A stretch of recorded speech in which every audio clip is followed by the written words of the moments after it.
and welcome everybody to another edition of Mystics Outlook. Joined by Cardo Dudley Jr., Raymond Lawrence, Wilson Tarpe Jr. Mystics make it three straight. They beat the Wings tonight on the road, 87-77. Well balanced effort from them offensively. Was definitely impressed with their defensive stretches, and the Wings had a big night out of Tierra McCowan, which it felt like they desperately needed at times because Washington's defense was definitely up to the task. Cardo, we'll start with you, and then Ray, just your thoughts on this one. As Washington had this game, and then they come home this weekend for back-to-back games with the Seattle Storm. It was just an all-around balanced attack on both ends. I think they kind of found, looking at this game, it looks like they found their identity, or at least an identity, without Deladon. Maybe with Deladon, you can kind of, it appears that they still kind of have that vibe of the 2019 championship year. Maybe not as potent offensively. They still can work through her and kind of get some scoring opportunities, to get some playmaking opportunities off of her, and allow that to kind of dictate their game. Without her, I think they changed their identity. You saw it today, and they kind of hang their head more on the defensive end. And they look to they start on perimeter, the guards, the Cloud, Atkins, Alicia Clark, to dictate things and defensively, and that's what opened things up for them. They turned Wings over early. They got out in transition, and they scored a whole lot of easy baskets. I know Maisha Hans-Allen was incredible in the first half, and that just opened the floodgates, and it put so much pressure on the Wings because of their defense. You're not scoring, and they turn you over. Meanwhile, you look up, it's like 8-0 or 10-2, and you're already in a hole to start the game. That's tough to overcome, especially when you're the home team. It'd be different if you're on the road. You might be like, all right, we expect this run. You might be a little bit more understanding as far as we can get back into this game. But when it happens at home, it shakes you up more.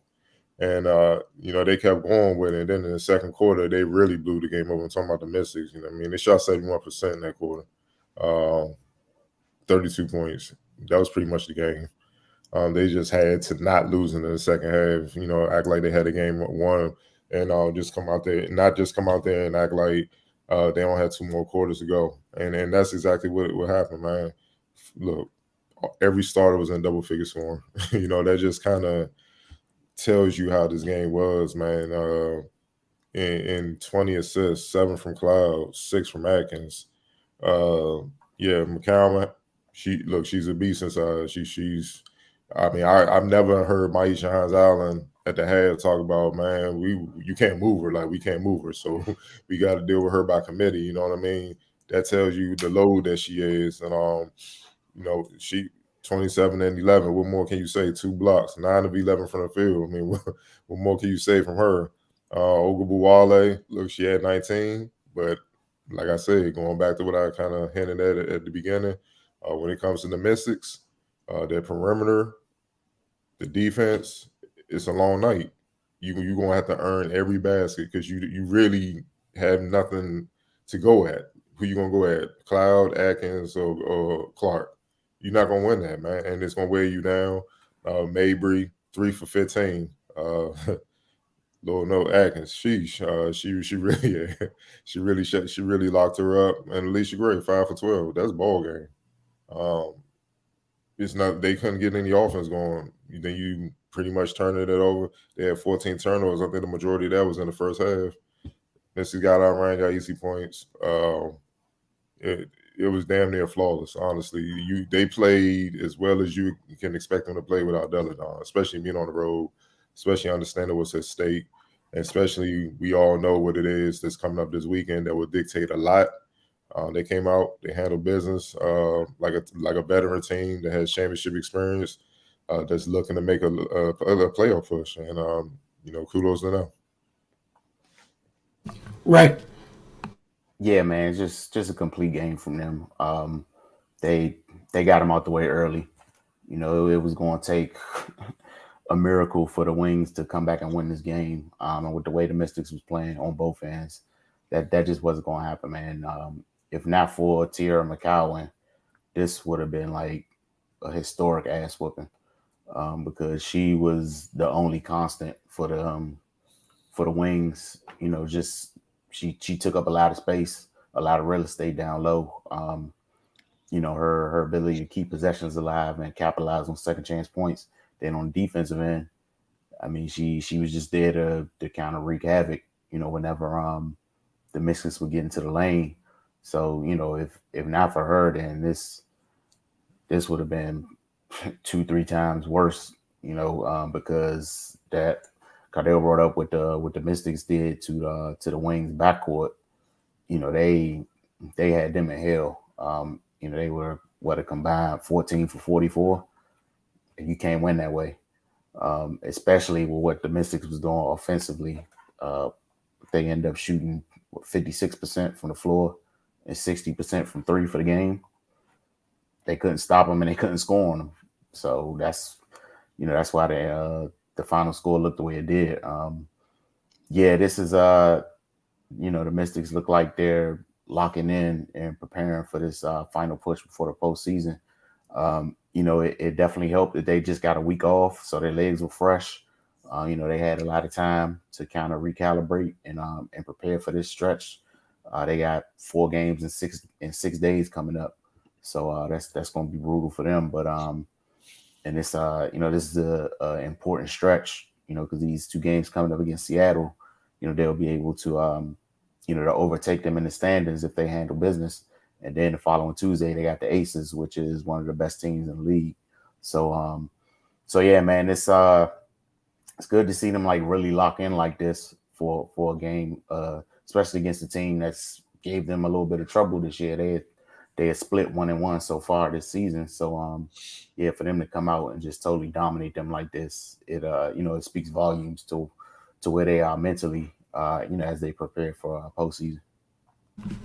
And like you guys said, they came out and just took care of business. The Notre Dame backcourt went 9-32. You know, we saw Kayla McBride, I think, tweeted it. Was it last week? Talk about how tough it is dealing with the 3 that they have out there, and Cloud, Atkins, and Clark. She didn't tell any lies. Not one lie was told. And even Enrique, you know, she got hot late. A couple that was just from deep, but it wasn't it was far from an efficient game for her. And again, kudos to McCowan. Like, I think they the difference in the rebounding. If you take McCowan's big night off the board, it was 26 even on the glass. McCowan was legitimately what kept this game close. The 11 rebounds, 7 of her 11 was on the offensive end. And they were the initial offense for Dallas. It didn't generate good shots. Like, Washington was all over it. But she did. I can't get mad at her. She did what she's supposed to do at that size. She almost put the whole team in foul trouble. The whole Washington front line. She did her job. And kudos to her for having a big night. And, you know, she did solid at the line. Probably, obviously, left some points on the table, but she was the majority of the offense tonight. And for Washington, it was good to see the 3-ball go down, you know, at this rate. But, yeah, just defensively. My God, defensively, I thought they just did a great job. Obviously, the 3 we're just talking about, but their guards as a whole they didn't let screens keep them from getting, you know, stay detached for too long. And I thought, Cardo, you mentioned Cloud and Atkins, specifically Ariel. I thought she did a good job at the times when she was a ball handler. They got some switches, keeping her dribble alive long enough to find the bigs. You know, it resulted in easy buckets for Shakira, and at times just trips to the free throw line for Maisha in the second half. But again, they did what they were supposed to do. You know, kudos to them. As Ray, you just mentioned, a big stretch coming up, right? So you get a day off, deep breath, and then, you know, if you got an opportunity to come out on the other side of this thing and see what the standings look like. But it's the right time of year to be peaking. All right, player of the game. I'm going with Maisha Allen. I think she sparked the Mystics on that run in the second quarter, for sure. And you know, added 4 rebounds and 3 steals. You know what I mean? That's what I'm saying. She was getting after it defensively. That one play on the break when she dribbled between Thornton and Gray, looked like they was about to get it stripped. You know, not going to pick on her, but a lot of times that would be a turnover with her. You know what I mean? Mm-hmm. And she slowed up just in time, protected the ball. They ran past her. she scored on the run or whatever. I was like, yeah, she locked in. You know what I mean? 5 for 9.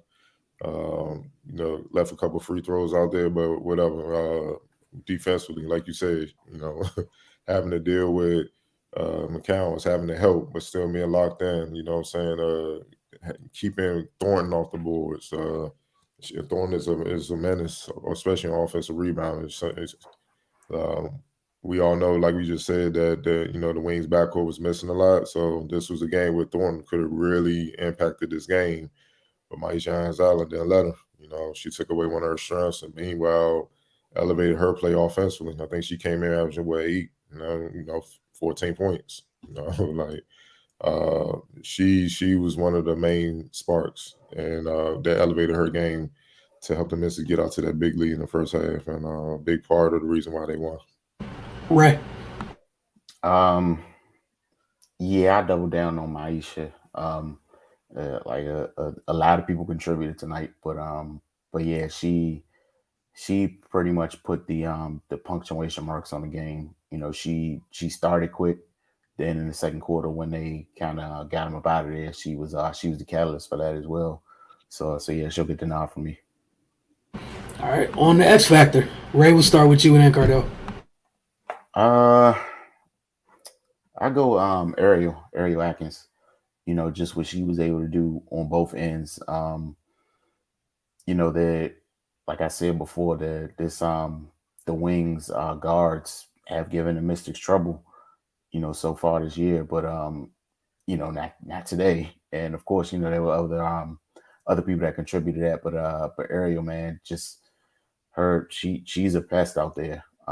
She's in there taking charges, quick hands, getting steals, and just making life difficult for everybody in front of her.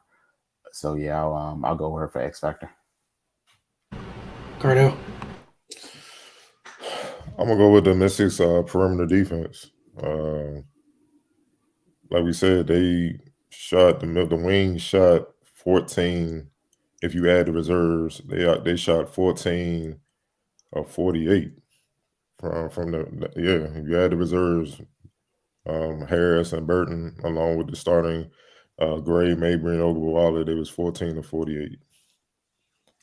That's what I mean when I say the Mystics perimeter defense. When they suffocated them, that's what I mean. Like nothing was going in. And McCowan, yeah, she had 27, but she had 7 offensive rebounds over 11. Think about how many second chance points she shot. 9 to 16 from the free throw line. That's like, you know what I mean? Like those is like Griner type numbers, man. You know what I mean? So, but she got her numbers. She got her points from cleaning up all the misses. You know what I mean? So that's why she made her impact. And it's not knocking her. She was working. You know what I mean? She was going through 3 or 4 misses all night and got it done. But that shows you how devastating the Mystics perimeter defense. Alicia Clark, Atkins, Cloud, Machida, when she came in, Shatori, they had no life, man. They couldn't breathe. That's the main reason that the Mystics won this game. If they continue this type of defensive intensity moving forward, yeah, it'll get very interesting. It's gonna get very interesting, man. Especially when DAL come back. Yeah, the defense was just amazing. All night you saw, and perimeter players are really getting on folks' nerves. Are really in people's pocket. How many times do we see Dallas players extending their hand, just trying to get some type of breathing space all night long? Whether it was Enrique, Alicia, Mabry, they were all trying to just, please get off me, give me some type of space, get out of my space. They didn't stay detached for long. Just credit to them, like you said. If this keeps up, again, Coach she was preaching, has been preaching all year about where they want to be heading into the end of the year. They gotta like the space they're in. But again, big stretch coming up. See how they do with it. Going back to back with Seattle, and then having the Aces come in. But we're gonna find out pretty quick. We definitely are. So if you guys have nothing else, I want to thank you guys for tuning in. We'll see you guys later this weekend for Mystics Outlook. Y'all have a great evening.